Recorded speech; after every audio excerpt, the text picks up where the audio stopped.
যে বিশ্বের সামনে এমন সময় আসবে যখন ঈসা ইবনে মারিয়ামকে আল্লাহ পাক নামাবেন, এবং এই বিষয়ে কোনো সন্দেহ নাই। আর ন্যাটো যদি চেষ্টা করে তাকে থামাতে পারবে না।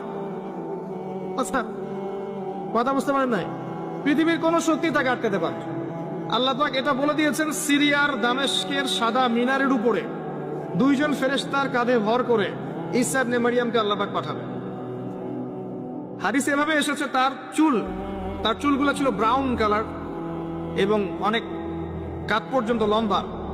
চুলগুলো দিয়ে টপ টপ করে পানি পড়তে থাকবে, দেখে মনে হবে মুক্তা ধরে পড়ছে। যে ঈসা ইবনে মারিয়াম প্যালেস্টাইনের বাবেলুদ নামক জায়গায় মাসিহুদ দাজ্জালকে হত্যা করবে ইনশাআল্লাহ। এবং এখান থেকে, ওই জেরুজালেম থেকে তিনি পুরো বিশ্বে ইসলামী খেলাফা বাস্তবায়ন করবেন। প্রত্যেকটা ঘরে ঘরে একটা করে ইসমাইলের মতো ছেলে তৈরি করেন আলাইহিস সালাম। প্রত্যেকটা ঘরে ঘরে একটা ওমর এবং খালিদের মতো ছেলে তৈরি করেন। মারিয়াম আয়েশা রাদিয়াল্লাহু আনহুমা তাদের মতো করে মেয়ে তৈরি করেন। আজকে থেকে 50 বছর পরে রেজাল্ট পাবেন ইনশাআল্লাহ। ইসলামের বিজয় হুট করে হবে না। আল্লাহ পাকের সিস্টেম, সুন্নাহ হচ্ছে আল্লাহ পাক হঠাৎ করে কিছু করেন না।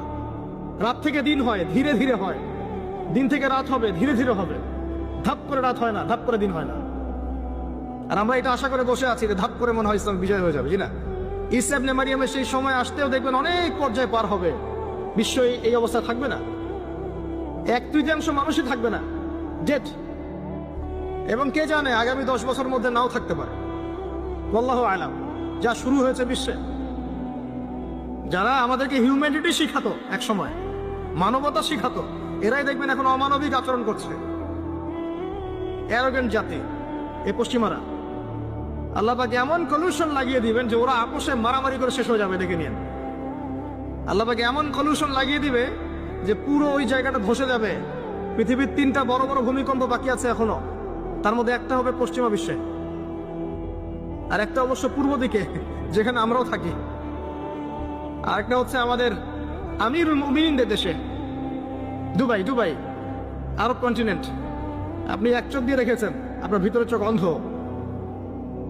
ইসরায়েল পুরো জায়গা ক্যাপচার করে ফেলবে অচিরে ইনশাআল্লাহ তাআলা, নাকের ডগায় বসেই।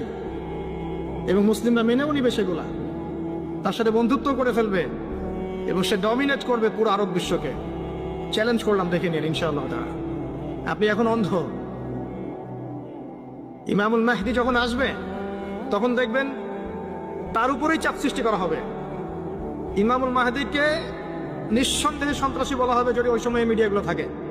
আসসালামু আলাইকুম ওয়া রাহমাতুল্লাহি ওয়া বারাকাতুহু। আসসালামু আলাইকুম ওয়া রাহমাতুল্লাহ।